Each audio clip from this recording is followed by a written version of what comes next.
मुरली चल रही थी 26/7/65 की, दूसरे पेज के मध्य में।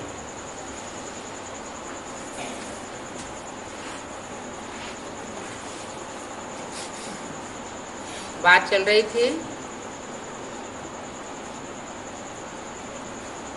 वर्ल्ड की हिस्ट्री ज्योग्राफी कैसे रिपीट होती है ये किसी को पता नहीं है।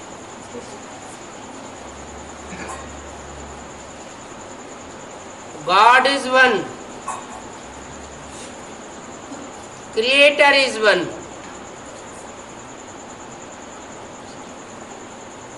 और कोई क्रिएटर नहीं है। ना ऊपर कोई दुनिया है,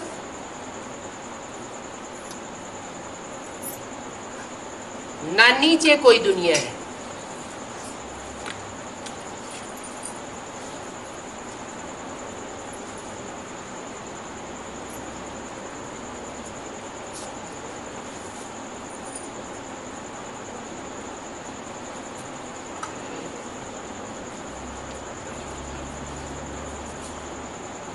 ऐसे समझते हैं भक्ति मार्ग में कि ऊपर स्वर्ग है और नीचे पातालपुरी में नरक है।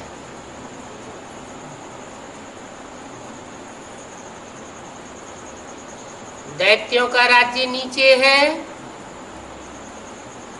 पाताल लोक में,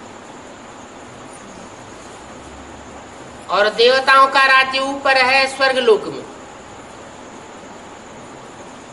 लेकिन भक्ति मार्ग में जो भी बातें हैं वो सब कहाँ की यादगार हैं? संगम युग की यादगार हैं।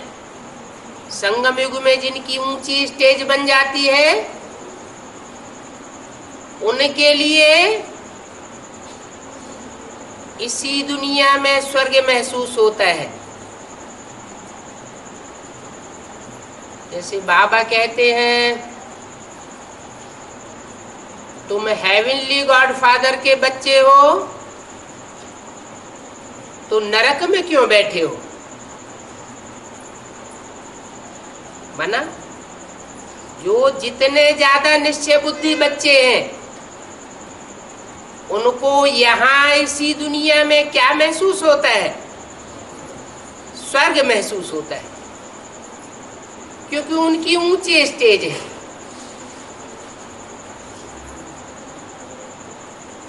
और जिन्होंने हेवनली गॉड फादर को पूरा नहीं पहचाना, निश्चय बुद्धि नहीं बने,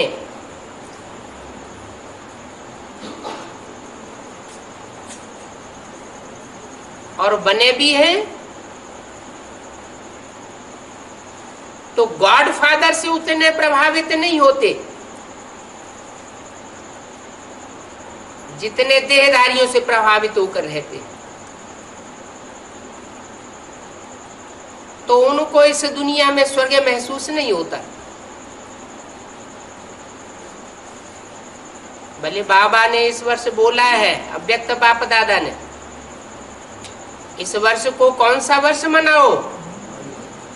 है जीवन मुक्त वर्ष बनाओ। और 98 को कौन सा वर्ष बोला था? है मुक्ति वर्ष बोला था।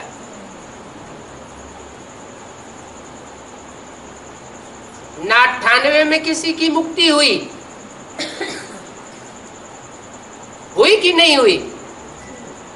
है हुई? किसकी हुई?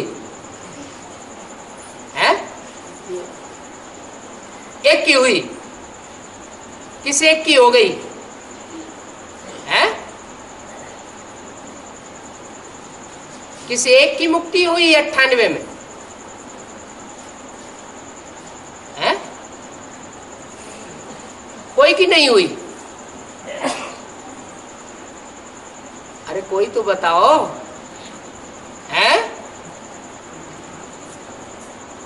मुक्ति वर्ष मनाया तो क्या संगम युग में भी झूठा मनाया जाता है? या व्यक्त बाप दादा ने झूठा बोल दिया है? नहीं, तो सच्ची बात क्या हुई है? स्वर्ग क्या? कृष्ण का जन्म कहाँ होता है? वैकुंठ में होता है या नरक में होता है? नरक में होता है। नरक की दुनिया के बीच मैं तुमको स्वर्ग की बादशाही देता हूँ, स्वर्ग का वर्षा देता हूँ। तो पहला पहला वारसदार कौन बनता है? कृष्ण पहला पहला वारसदार बनता है ना। संगम युगी कृष्ण पहला वारसदार बनता होगा या सतयुगी कृष्ण पहला वारसदार बनता होगा? पहले तो संगम युगी कृष्ण बने। तो 98 में मुक्ति वर्ष बनाया गया। कब से शुरू हुआ? 15 अगस्त। और दिन कौन सा था? जन्माष्टमी का दिन। गर्भ जेल से मुक्ति हुई।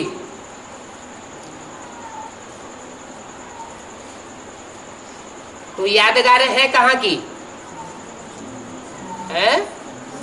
संगम युग की यादगार है। यादगार एक की मनाई जाती है या 500 करोड़ की मनाई जाती है? जो ओटे सो अर्जुन। तो 98 तो मुक्ति वर्ष मनाया और अभी 2004 को क्या मनाना है? जीवन मुक्त वर्ष। माने जीवन में रहते हुए ही दुख दर्दों से मुक्ति अनुभव हो। तो जरूर दुनिया में कोई स्वर्ग ऊपर और नीचे होने की बात नहीं है।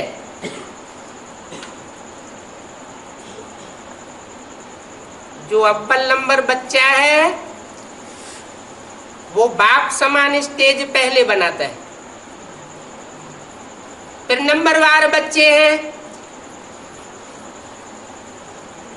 जिनको बाप समान स्टेज बनाकर दिखानी है। बाप के साथ साथ बच्चों का भी जन्मदिन उनुदा हुआ है।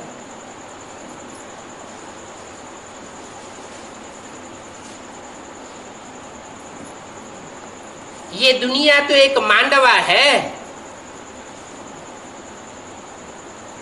ये जो कहते हैं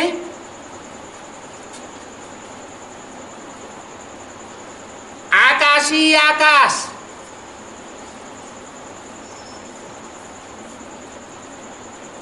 पाताला पाताल, ये सब भक्ति मार्ग के गपोड़े हैं। समझते हैं स्टार्स के ऊपर दुनिया है।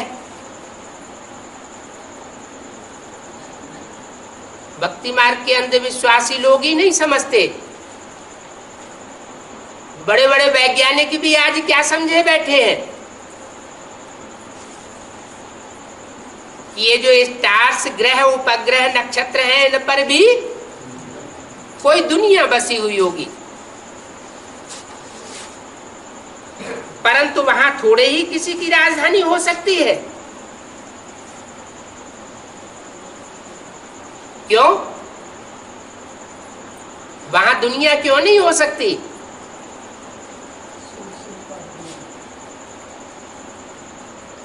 दुनिया नहीं हो सकती, दुनिया की राजधानी नहीं हो सकती। कारण क्या?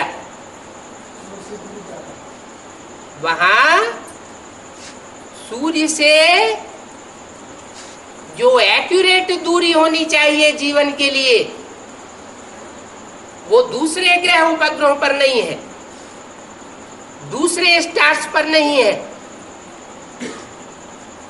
एक पृथ्वी है और पृथ्वी का भी नॉर्थ पोल और दक्षिणी पोल, वहां भी कोई जीव जंतु नहीं पनपते,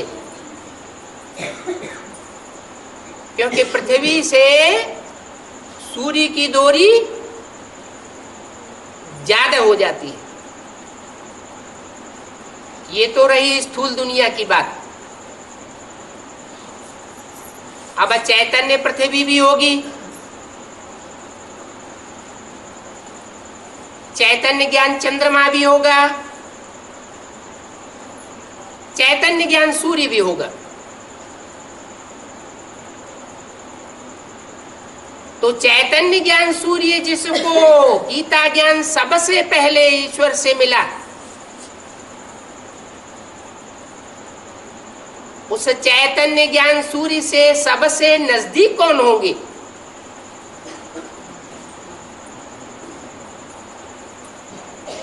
कोई तो होंगे। जहां जीवन जीवन कहा जाए,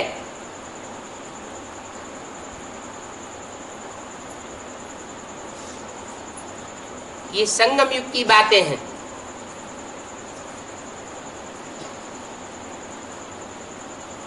बहुत नजदीक कौन होंगे?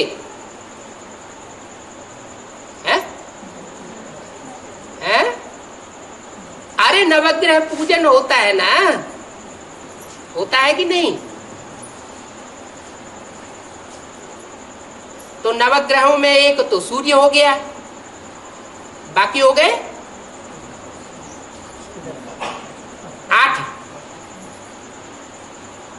जिन्हें अष्टदेव के रूप में पूजा जाता है।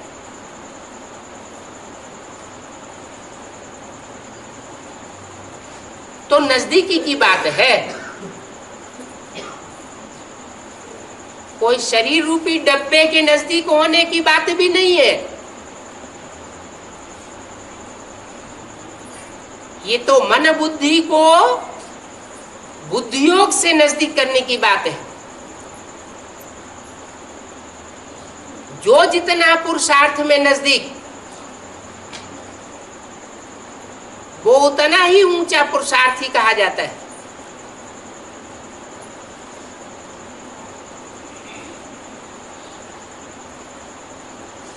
तो दूसरे स्टार्स में कोई राजधानी बनाने की बात नहीं है। दूसरे जो जड़ स्टार्स हैं, वहां कोई दुनिया की बात नहीं है। ये तो चैतन्य सितारे हैं, जिन्हें एक एक सितारे में अपनी एक एक दुनिया बनी हुई है। बाप सारा राज बैठ करके समझाते हैं। ऊपर नीचे की दुनिया की बात नहीं है, ये दुनिया तो एक ही है। प्रिंसिपल को भी कहते हैं, जो अच्छे अच्छे स्टूडेंट्स हों, उनको ये बेहद की वर्ल्ड की हिस्ट्री ज्योग्राफी क्यों नहीं समझाते हो? हद की दुनिया की हिस्ट्री ज्योग्राफी तो सब कोई समझाए रहे, देश विदेश में। बाप कहते हैं, अब बेहद का बाप आया हुआ है, बेहद की हिस्ट्री ज्योग्राफी समझाने के लिए। क्यों नहीं गवर्नमेंट को अप्रोच करते हो? यह वर्ल्ड की हिस्ट्री ज्योग्राफी कोई नहीं जानते। ये बेहद वर्ल्ड की ह्यूमन हिस्ट्री और ज्योग्राफी है। तो क्यों ना उनको ये समझाया जाए, तो उनकी भी उन्नति हो। बड़े बड़े ऑफिसर्स को भी अप्रोच कर सकते हैं। क्यों नहीं इन सबको ये नॉलेज दी जाए? बड़ा युक्ति से समझाना है। सतयुग में आज सनातन देवी देवता धर्म की राजधानी थी। उनको ये राजधानी कैसे मिली, उन्होंने भारत में ये राज्य कैसे प्राप्त किया। शास्त्र में दिखाया है, देवताओं दैत्यों की लड़ाई लगी तो भागवत, महाभारत, रामायण आदि शास्त्रों में जो भी बातें लिखी हुई हैं वो कहाँ की यादगार लिखी हुई है। जरूर संगम युग में ब्राह्मणों के ही दो वर्ग हुए, एक राक्षसी ब्राह्मण और दूसरे देवताई ब्राह्मण। उनको देव कहा गया, उनको दैत्य कहा गया।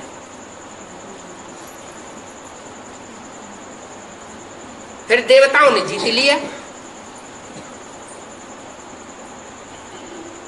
अब देवताएं ज्यादा कमजोर होते हैं या राक्षस ज्यादा कमजोर होते हैं? ज्यादा पावरफुल कौन होते हैं? राक्षस ज्यादा पावरफुल होते हैं और देवताएं उतने पावर वाले नहीं होते। फिर देवताओं ने कैसे जीत लिया है? राक्षसी शक्तियां कितनी ही पावरफुल क्यों न हो, ईश्वरीय शक्ति की आगे उनकी एक भी नहीं चाल चलती।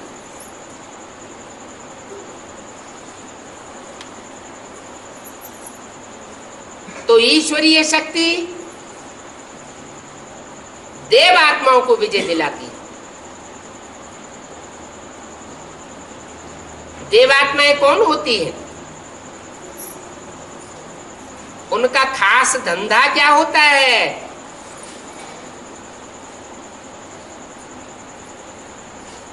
जो 84 जन्म में भी परसेंटेज में दिखाई देता है। देवता किन्हें कहा जाता है? देवता माना देने वाला, सुख देता है और सुख ही लेता है, न दुख। वाणी में क्या बताया, मुरली में क्या बताया स्लोगन? न दुख देना है न दुख लेना है। दुख देने वाले को भी देवता नहीं कहा जाता और दुख लेने वाले को भी देवता नहीं कहा जाता।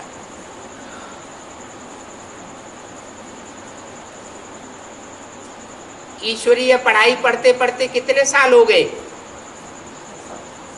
हैं? 68 साल हो गए।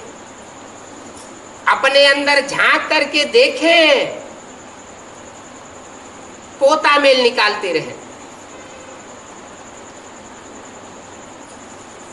दुख देना नहीं है, दुख लेना नहीं है। इस स्लोगन को कहां तक धारण किया है? अगर धारण किया है तो विजय ही विजय है। कहां बैठे हैं? विजय विहार में। तो विजय विहार में बैठने वालों को अब शूटिंग के इस लास्ट वर्ष में जीवन मुक्ति पद पर विजय पानी है। तो क्या करना है? मुख्य काम न दुख देना है न दुख लेना है। चाहे मनसा हो, चाहे वाचा हो और चाहे कर्मेंद्रियों से किसी प्रकार का दुख देना की बात हो।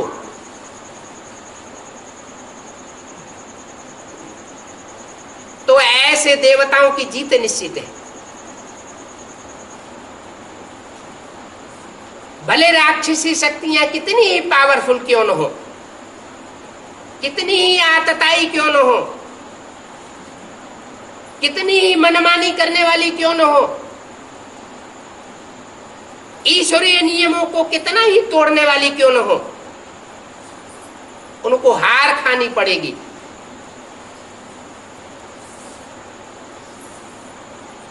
महाभारत की लड़ाई यादगार है।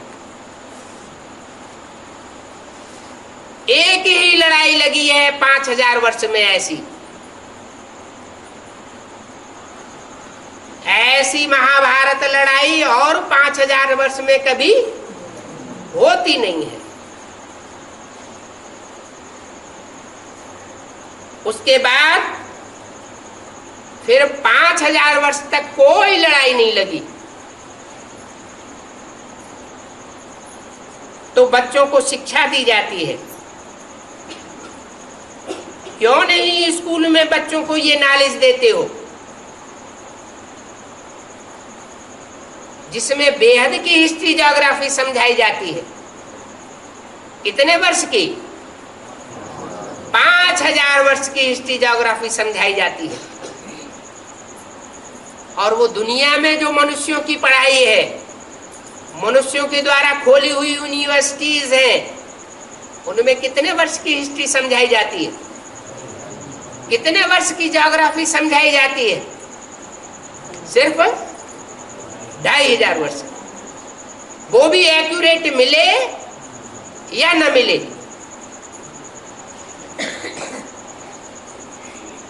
बोलो, हम वर्ल्ड की हिस्ट्री ज्योग्राफी जानते हैं, तो क्यों नहीं ये नॉलेज सबको मिलनी चाहिए? कायदा है, कोई नई इन्वेंशन हो तो पहले पहले बादशाह को दिखाते हैं। ये परंपरा भी कहां से पड़ी होगी? हैं? ये परंपरा भी कहां से पड़ी होगी? संगम युग से। कैसे है? हाँ, जो भी कोई है राज है, वो पहले पहले बादशाह को पता चलता है।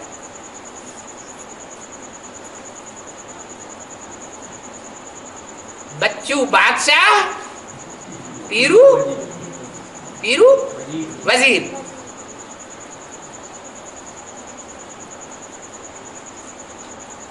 तो किसको पता चलता है? जो हीरो पार्टधारी है, उस हीरो पार्टधारी को पहले पहले दुनिया के हिस्ट्री ज्योग्राफी का पहले पता पड़ जाता है। तो दुनिया में भी ये कायदा चला आ रहा है कि कोई नई इन्वेंशन होती है तो पहले बादशाह को दिखाते हैं, फिर उन द्वारा वृद्धि को पहुंचाते हैं। बाप ने बच्चों को सिखलाया है, वर्ल्ड की हिस्ट्री ज्योग्राफी का चक्कर समझाया है। इनको कहा जाता है स्वात्मा को सृष्टि के आदि मध्य अंत का नॉलेज मिलता है, जिससे 21 जन्म के लिए चक्रवर्ती राजा बन जाते हैं। इस नॉलेज से कौन सा पद प्राप्त होता है? 21 जन्म के लिए चक्रवर्ती राजा बन सकते हैं। वो मनुष्यों की पढ़ाई, जो हद की पढ़ाई है, हद की हिस्ट्री ज्योग्राफी बताती है, उससे तो ज्यादा से ज्यादा इंजीनियर बन जाएंगे, डॉक्टर बन जाएंगे, मिनिस्टर बन जाएंगे, कलेक्टर बन जाएंगे। लेकिन कोई सम्राट नहीं बन सकता, राजा नहीं बन सकता। ये राजयोग की पढ़ाई के द्वारा बाप आकर के राजा बनाने की पढ़ाई पढ़ाते हैं। तो क्या बनना है? भिखमंगा बनना है या राजा बनना है? भिखमंगा बनेंगे, भगवान बाप आया हुआ है तो वहां भी भीख मांगनी पड़ेगी। कहाँ है? 5,000 वर्ष में 2,500 साल तो स्वर्ग होता है, बाकी जो 2,500 साल बचता है उसमें वहां भी भीख मांगनी पड़ सकती है, क्योंकि शूटिंग यहाँ हमने की।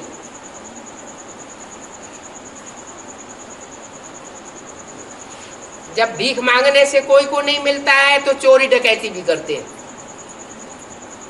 हैं कि नहीं? इसलिए मुरली में बोला है मुसलमान भीख मांगेंगे। हिस्ट्री में भी जब उन्हों को नहीं मिला तो क्या किया है? भारत पर आक्रमण कर दिए, लूट खसूट कर दी।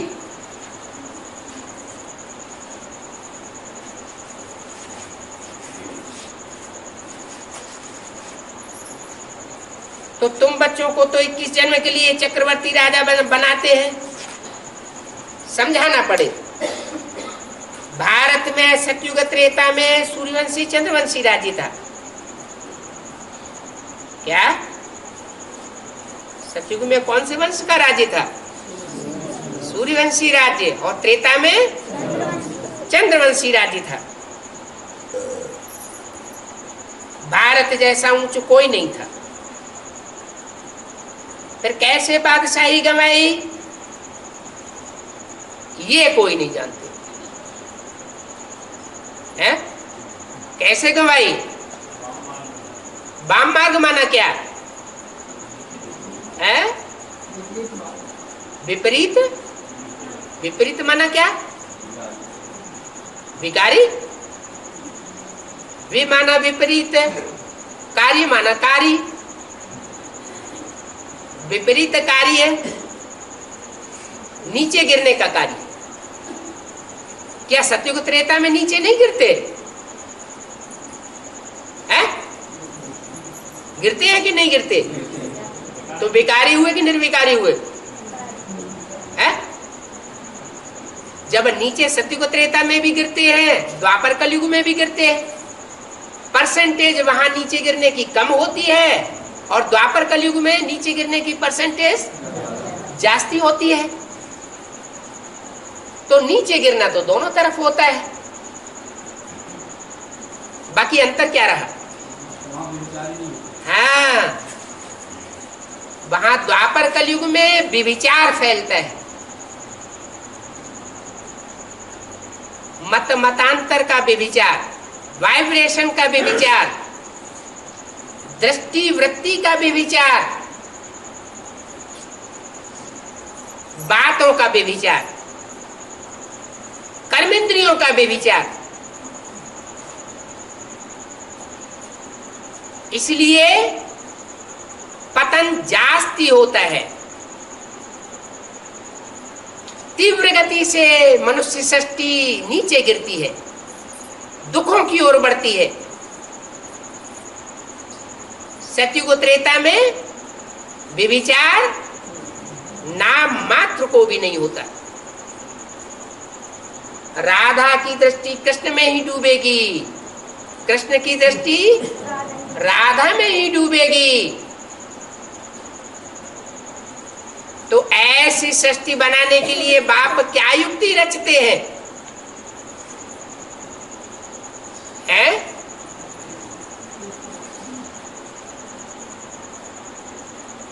अरे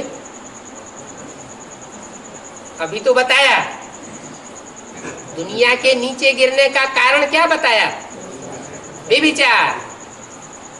तो ऊपर उठने का कारण क्या बनेगा? अविविचार। माना एक, माना हम कृष्ण बन जाए, किसी को राधा बना दे, है? क्या करें? हाँ, यहाँ ये जो भी धर्म पिताएं आए हैं उन्होंने विभिचारी दुनिया बनाई। एक बाप इस सृष्टि पर आते हैं तो शिवालय बनाते हैं, ऐसी युक्ति रचते हैं। शिवालय और वैश्यालय में क्या फर्क होता है?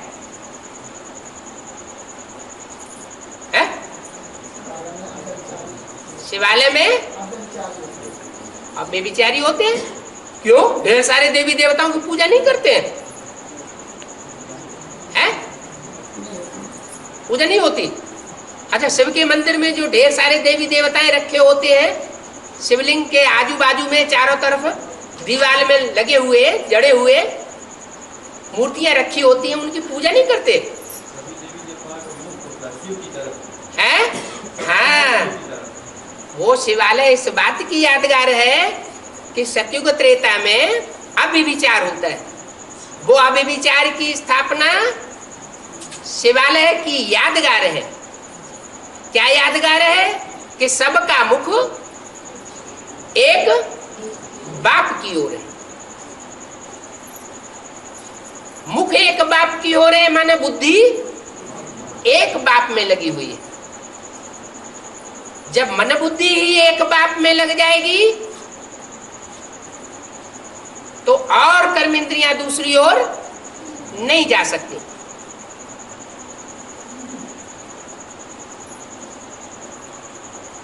तो बाप ऐसी नॉलेज देते हैं जिससे 21 जन्म के लिए तुम चक्रवर्ती राजा बनते हो।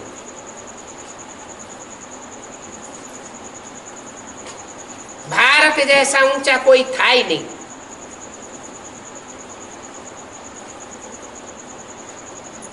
तो कैसे राजाई गवाई ये कोई नहीं जानते, कोई नहीं जानते। अरे ब्रह्मा कुमार कुमारी तो जानते होंगे, है?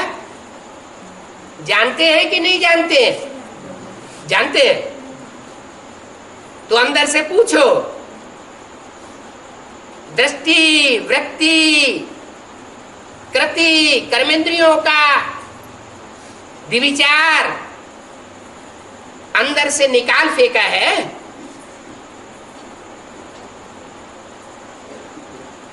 या रोज अटैक करता रहता है?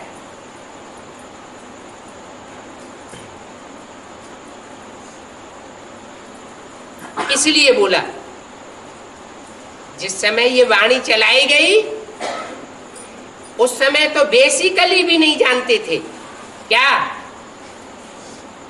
कि बादशाही देवताओं ने कैसे गंवाई।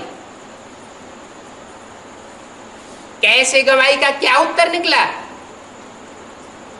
है? विविचारी बने तो राजाई गंवाई दी। अभी 68 साल हो गए पढ़ाई पढ़ाते पढ़ाते, है?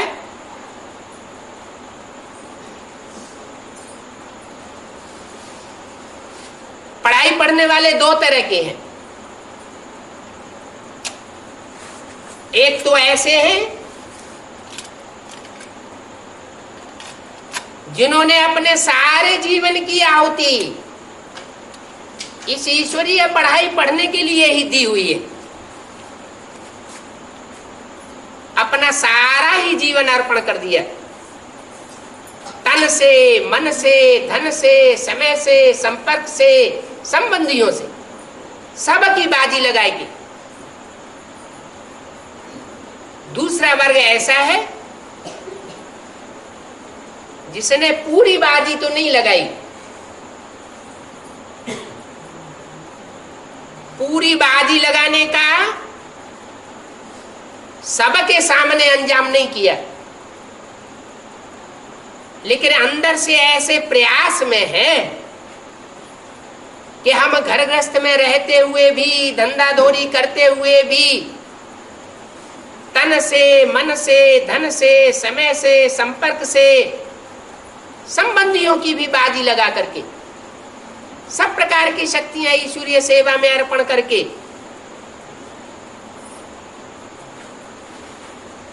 हम ये पुरुषार्थ में लगे रहे।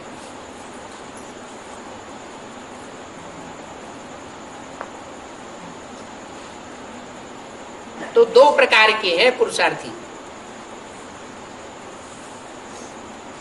एक तो दुनिया वालों की नजर में है कि ये पूरे समर्पित हैं। दूसरे वो हैं जो दुनिया वालों की नजर में नहीं है कि पूरे समर्पित हैं या नहीं है, लेकिन ईश्वर की नजर में उनमें से कोई कोई जरूर ऐसे निकलेंगे, या जैसे बेसिक नॉलेज में से एडवांस नॉलेज में निकले। इसका मिसाल मुरलियों में क्या बताया, अंदर वाले रह जावेंगे और बाहर वाले ले जावेंगे। बेसिक नॉलेज की पढ़ाई पढ़ते समय जो पढ़ाई उसका रिजल्ट निकला या नहीं निकला कि अंदर वाले रह जावेंगे बाहर वाले ले जावेंगे। ये रिजल्ट कब से निकलना शुरू हुआ, सन 76 से एडवांस नॉलेज में ये रिजल्ट निकला। घरगस्त में रहने वाले मोस्टली पास हुए और सरेंडर वर्ग में से है बहुत कम गिने चुने निकले। कारण क्या हुआ, मुख्य कारण क्या हुआ है? अच्छा, जो सरेंडर हुए वो बाप को नहीं पहचानते, और जो सरेंडर होने की हिम्मत ही नहीं कर पाए उन्होंने बाप को पहचान लिया है।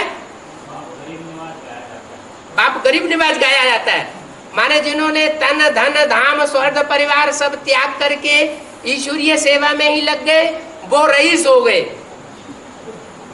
हैं। और जो तन धन धाम स्वर्ग परिवार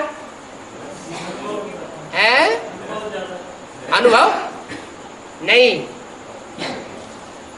जो समर्पित हो जाते हैं उनमें एक अहंकार आ जाता है। जैसे दुनिया में सन्यासी होते हो तो उनको क्या अहंकार होता है, हमने घरघाट का त्याग किया, हमारी बात मानो। क्या अहंकार रहता है, हमने दुनियादारी का त्याग किया है इसलिए हमारी बात मानो, शिव हो हम ही शिव हैं। जैसे शिव है ना, वो दुनियादारी को त्याग करके 5000 साल कहां बैठता है, परम धाम बैठता है। तो जैसे वो दुनियादारी को त्याग करके परम धाम में बैठता है, ऐसे हमने भी दुनियादारी त्यागी हुई, इसलिए शिवो हमारी बात मानो। तो ये अहंकार जो है वो प्राप्ति नहीं करने देता। ऐसे तो शास्त्रों में सारी बातें बोली हुई है। जो दुनिया को त्याग करके विश्व कल्याण के लिए अपने जीवन को अर्पण करते हैं ईश्वरीय सेवा में, वो तो सेवाधारी हैं, किसी के ऊपर आर्डर चलाने वाले नहीं होने चाहिए। अगर ईश्वरीय सेवा में अर्पण होने के बाद भी दूसरों के ऊपर या संगी साथियों के ऊपर आर्डर चलाते हैं, बजाय रिक्वेस्ट करने के क्या करते हैं, आर्डर चलाते हैं, तो यही राजाई ले ली। तो जिन्होंने यही राजाई ले ली उनकी वहां राजाई, भविष्य की राजाई कट हो जाती है।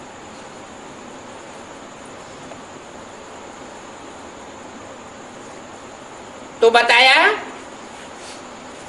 ये राजा, ये बादशाही स्वर्ग की कैसे गवाई ये कोई नहीं जानते। तो क्यों न बेहद की हिस्ट्री ज्योग्राफी सबको समझानी चाहिए। तो सिवाय बाप के कोई वो नॉलेज दे नहीं सकता। ये बेहद की हिस्ट्री ज्योग्राफी की नॉलेज बाप ही देंगे।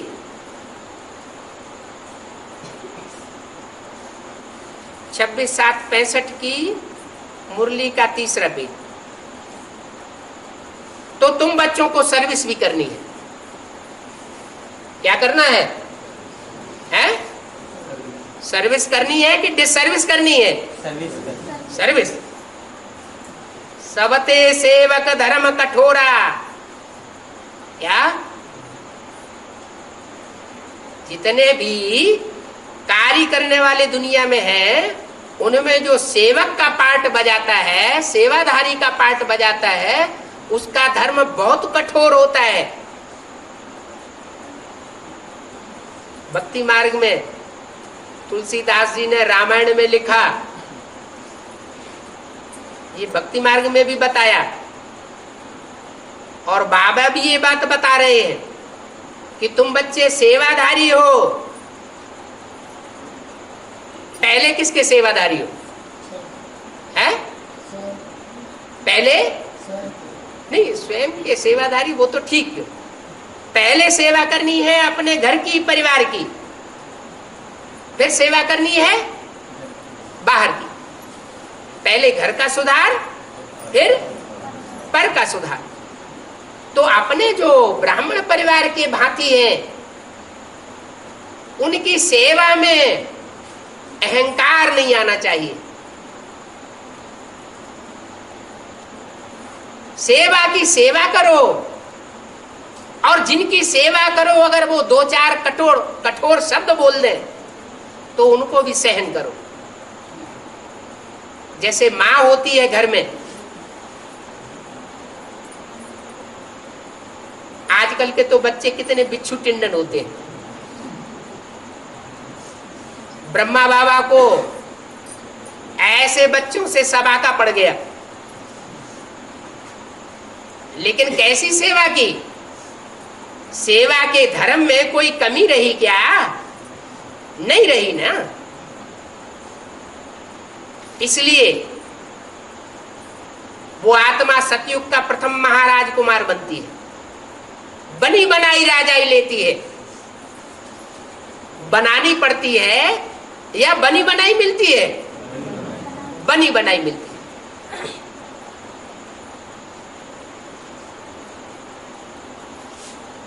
तो अभी का जो टाइम है, शूटिंग का अंतिम चरण चल रहा है, मानसी शूटिंग का। उसमें जो थोड़ा सा समय बचा हुआ है, उसमें निरहंकारी होकर के जितना समय को सफल करना चाहो उतना कर सकते हो। क्यों? अंतमते सोगते हो जाती है।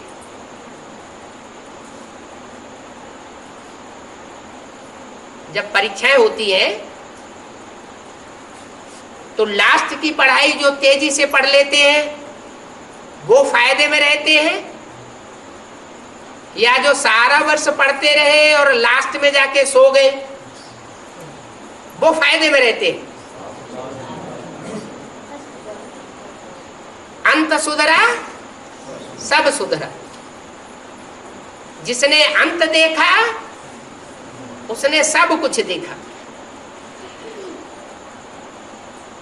तो बोला तुम बच्चों को सर्विस भी करनी है। भी क्यों लगा दिया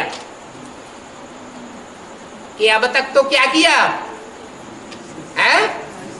डिसर्विस भी की।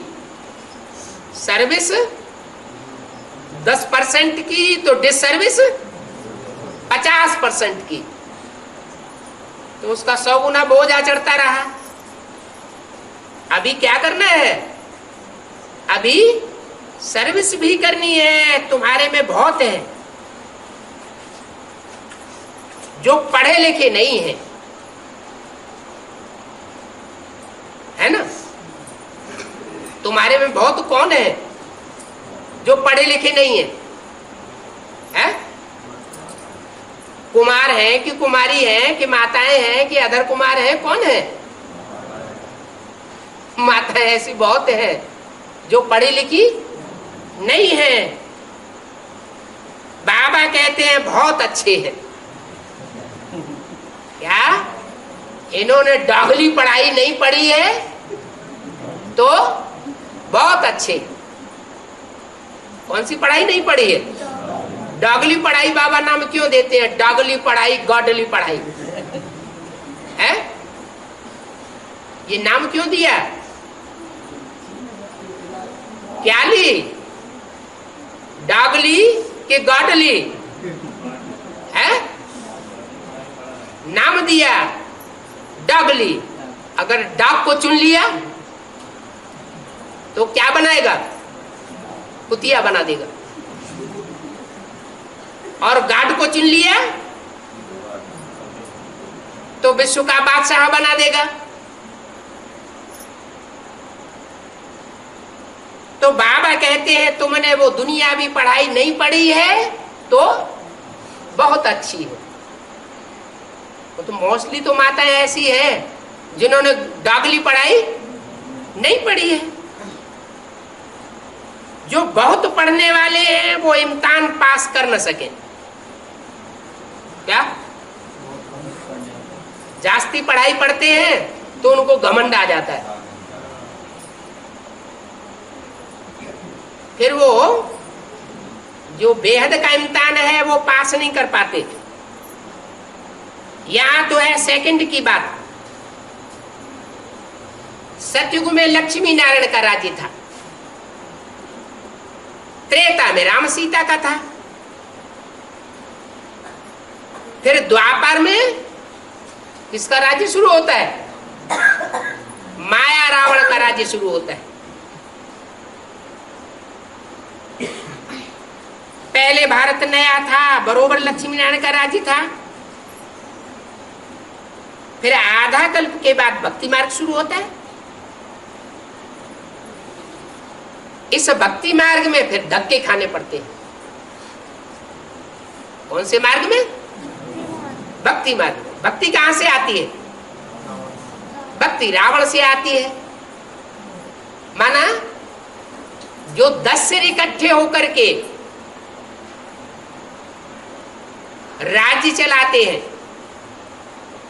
जिसे प्रजातंत्र राज्य कहा जाता है,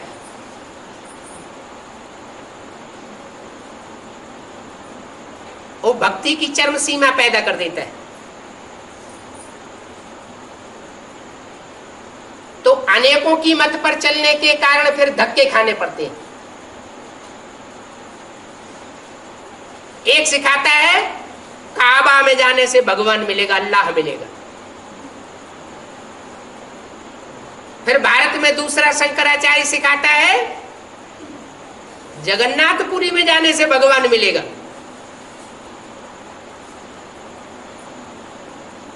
श्रृंगेरी मठ का शंकराचार्य सिखाता है रामेश्वरम जाओ। तो जितने जितने गुरु, जितने जितने मुंड, उतनी उतनी बातें सिखा देते। तो अनेक मत लेने के कारण बुद्धि भ्रमित हो जाती है। मनुष्य आत्माएं 2500 साल से धक्के खाती चली आई। इसलिए राम रावण का जब युद्ध होता है तो रावण को कितने सिर दिखाते हैं?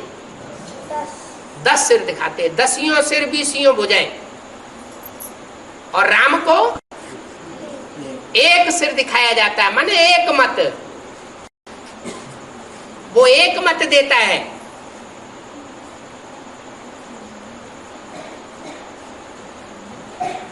तो नए भारत में बरोबर लक्ष्मी नारायण का राज्य था। अभी देखो धक्के खाने पड़ते हैं। भक्ति है अंधेरी रात, अंधेरे में ठोकरें खानी पड़ती है। कौन सा अंधेरा? अज्ञान का अंधेरा। अभी भी शूटिंग चल रही है। क्या चल रही है? रिहर्सल चल रही है। अभी भगवान बाप आया हुआ है सतगुरु की सवेरा लाने के लिए।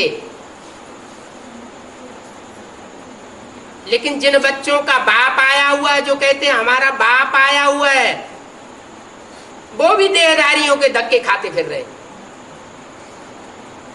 कोई किस देहधारी में लगा हुआ है, कोई किस देहधारी में लगा हुआ है। मट्टी पलीद होती रहती। तो भक्ति है अंधेरी रात। दिन सतयुग त्रेता को, द्वापर कलयुग और रात को कहा जाता है। नाम क्या रख दिया? द्वापुर। कौन सा पुर? दो पुर। माना दो दो जहां राज्य हो जाते हैं, दो दो धर्म हो जाते हैं, दो दो मतें हो जाती हैं। सतयुग में तो एक ही राज्य होता है, एक ही धर्म होता है, एक ही मत होती है, एक ही कुल होता है। द्वापर से भी जब नीची स्टेज उतरती है तो कलयुग कहा जाता है। कल है कलेश का युग। कितने धक्के खाते रहते हैं, कहां कहां पहाड़ों पर जाते हैं, वहां तो कुछ भी रखा नहीं है। कहते भी है भगवान को तो भक्तों के पास आना है, कि भक्त भगवान के पास जाएंगे। जो अंधेरे में ठोकरें खाने वाले भगत हैं वो भगवान के पास पहुंचेंगे कि भगवान भक्तों के पास आता है। भगवान को ही भक्तों के पास आना पड़ता है। फिर धक्के क्यों खाते हैं? भक्ति मार्ग में जानते भी हैं कि भगवान भक्तों के पास आता है, फिर धक्के क्यों खाते हैं?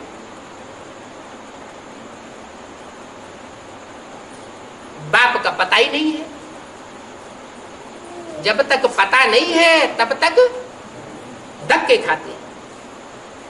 उनको ढूंढते ढूंढते धक्के खाए खाए दुर्गति हो गई। गाते भी है गॉडफादर लिबरेटर है, भक्ति के धक्कों से लिबरेट करने वाला है। उनको कहा जाता है हेवनली गॉडफादर।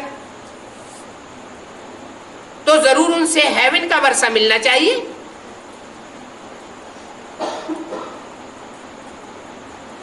हेवनली गॉडफादर है तो क्या मिलना चाहिए? हेवन का वर्षा मिलना चाहिए। किसी का बाप अरबपति है, मल्टी मिलियनर है, तो जो उसके घर में बच्चा पैदा होगा उस बच्चे को क्या मिलेगा? मिलों का वर्षा मिलेगा, अरबों करोड़ों का वर्षा मिलेगा। तो बाबा पूछते हैं भूल तो नहीं गए हो? किसको? 68 साल हो गए, हेवनली गॉडफादर को भूल तो नहीं गए हो? क्यों पूछा ऐसा? है इसलिए पूछा कि बच्चे घड़ी घड़ी दुखी होते रहते हैं, दुख महसूस करते हैं। तो बाप कहते हैं हेवनली गॉडफादर के बच्चे हो, कहते हो हम बाप के बच्चे हैं, ईश्वर बाप के बच्चे हैं, लेकिन कहीं बाप को भूल तो नहीं गए हो? अगर भूले हुए हैं तो उसका अंजाम क्या होता है? कहां महसूस करते हैं? स्वर्ग में या नरक में? नरक में महसूस करते होंगे।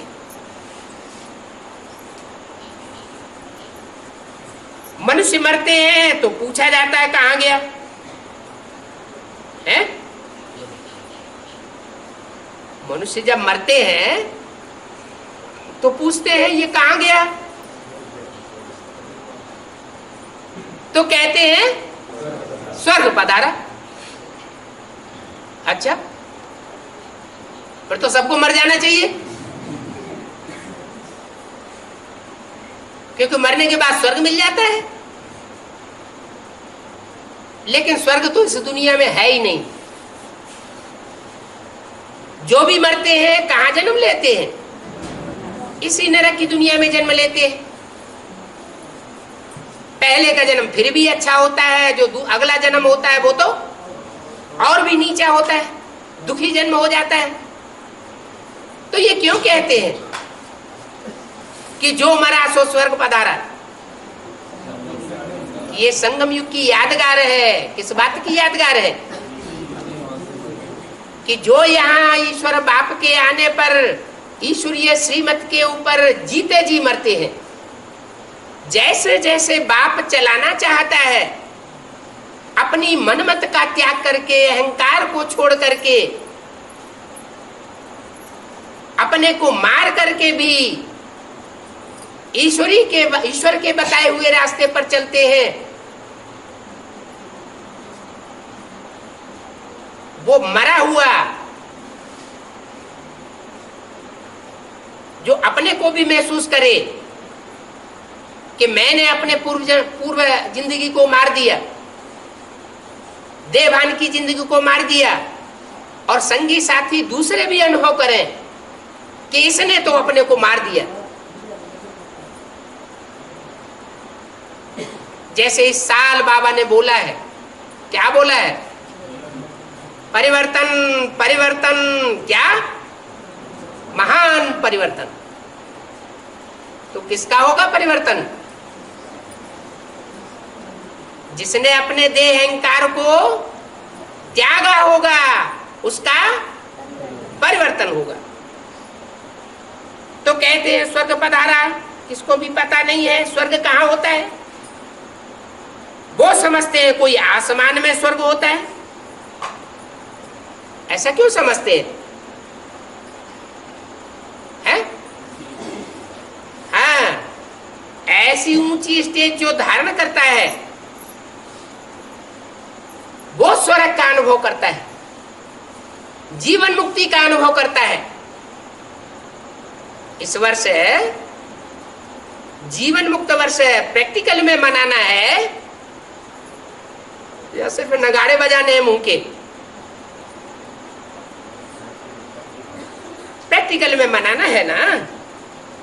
तो कोई आसमान में स्वर्ग नहीं होता।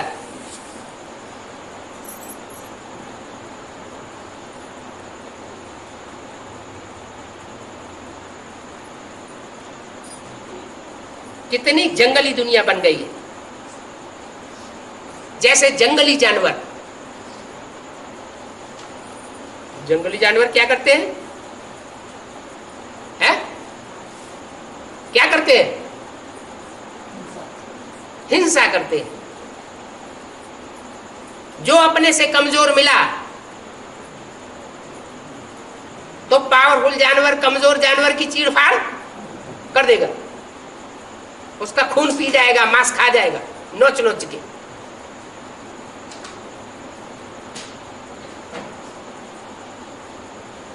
तो हम अपने को देखें,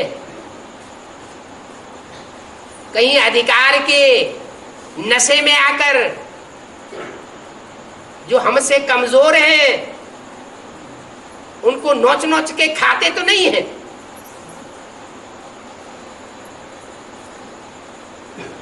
कैसी दुनिया बन गई।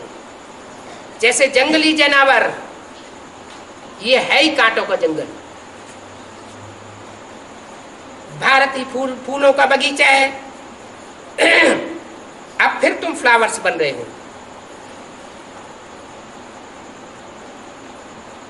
क्या बन रहे हो? फ्लावर्स। फ्लावर्स क्यों कहा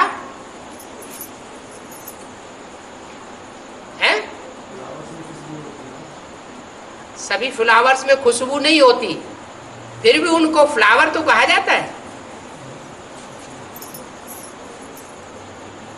किस्म किस्म के फूल होते हैं, लेकिन सभी फूलों में हल्कापन जरूर होता है। चाहे वो कमल का फूल ही क्यों न हो, बहुत बड़ा होता है तो भी उसमें हल्कापन होता है। देवान क्या बनाता है? भारी बना देता है। अपनी मन बुद्धि को भी भारी बना देता है। जो दूसरे संगी साथी हैं उनकी मन बुद्धि को भी भारी बना देता है। तो अभी तुम फ्लावर्स बन रहे हो। बाप समझाते हैं कोई को भी दुख नहीं देना है। क्या कहा? कोई क्यों लगाया है?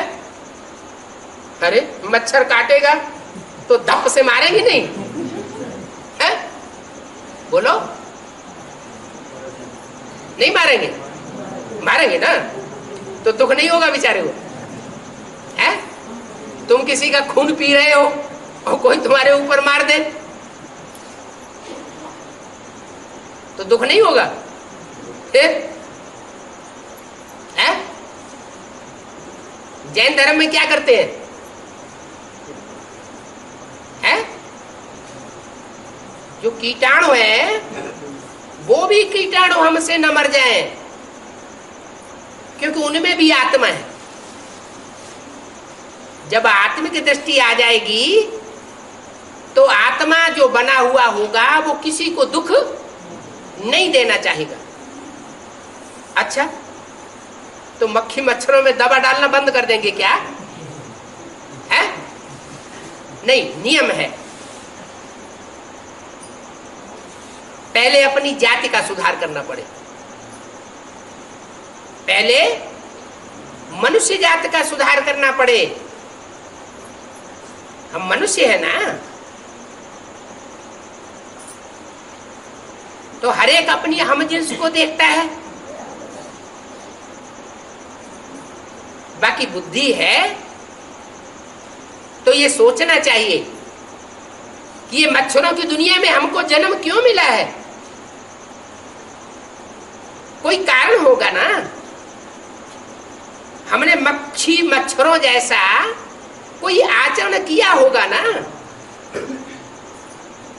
जानवरों जैसा कोई आचरण किया होगा ना पूर्व जन्मों में अथवा इस जन्म में भी, तो हमको ये प्रतिफल मिल रहा है।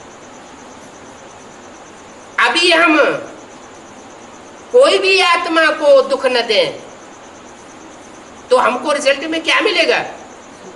सुख ही मिलेगा। कोई कितना भी हमको दुख देने वाला क्यों न हो,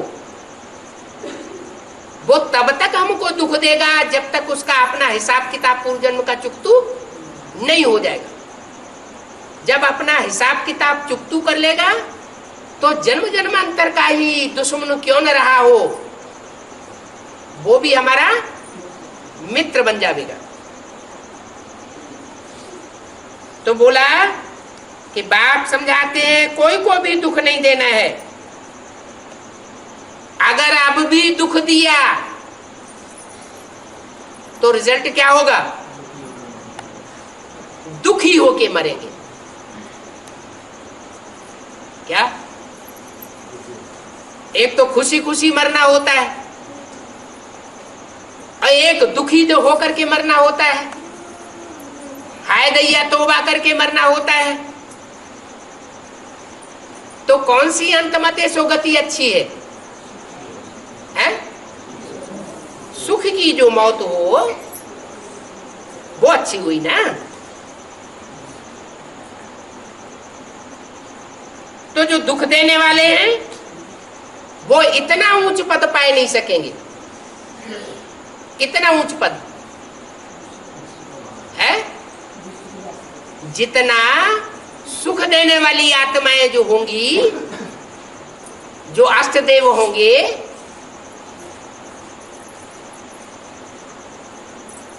जरूर उन्होंने सबसे जास्ती सुख देने का पार्ट बजाया होगा। सिर्फ सतयुग त्रेता में ही या द्वापर कलयुग में भी? है? द्वापर कलयुग में भी। इसलिए भेंट में बताया कि जो दुख देने वाली वृत्ति के होंगे वो इतना ऊंच पद पाए नहीं सकेंगे। तुम जानते हो, हम बाप के पास आए,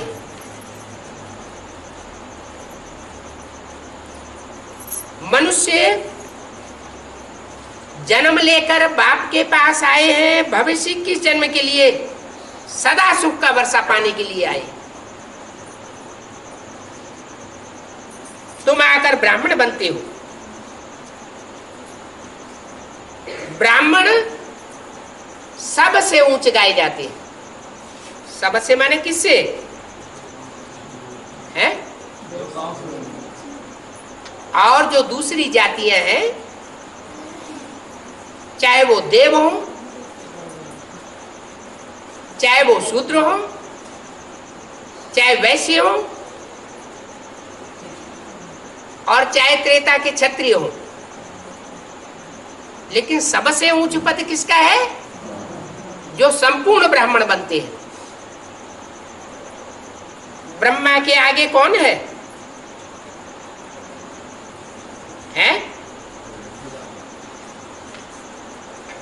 ब्राह्मणों की तो निशानी है चोटी। ब्राह्मणों की निशानी क्या दिखाते हैं? गाय के खुर जितना चोटी, वो निशानी दिखाई जाती है। अच्छा, फिर ब्रह्मा का बाप कौन हुआ? है? जो चोटी का पार्ट बजाएगा, चोटी का पुरुषार्थ करेगा, वही कौन हुआ? ब्रह्मा का भी बाप हुआ। ब्रह्मा रचयिता है या रचना है? क्या है? रचना है। तो रचयिता ऊंचा है या रचना ऊंचा? रचयिता ऊंचा होता है। तो जो ब्राह्मण चोटी बनते हैं,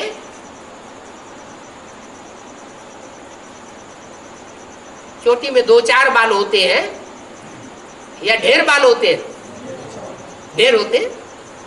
तो जो ब्राह्मण चोटी बनते हैं, उच्च कोटि के ब्राह्मण बनते हैं, वो ब्रह्मा से भी ऊंच पद पाते हैं। ब्रह्मा तो सतयुग में जाकर के देवता बनेगा। कौन सा देवता? कृष्ण देवता बनेगा। लेकिन उससे भी ज्यादा ऊंच स्थिति प्राप्त करने वाले ब्राह्मण होते हैं।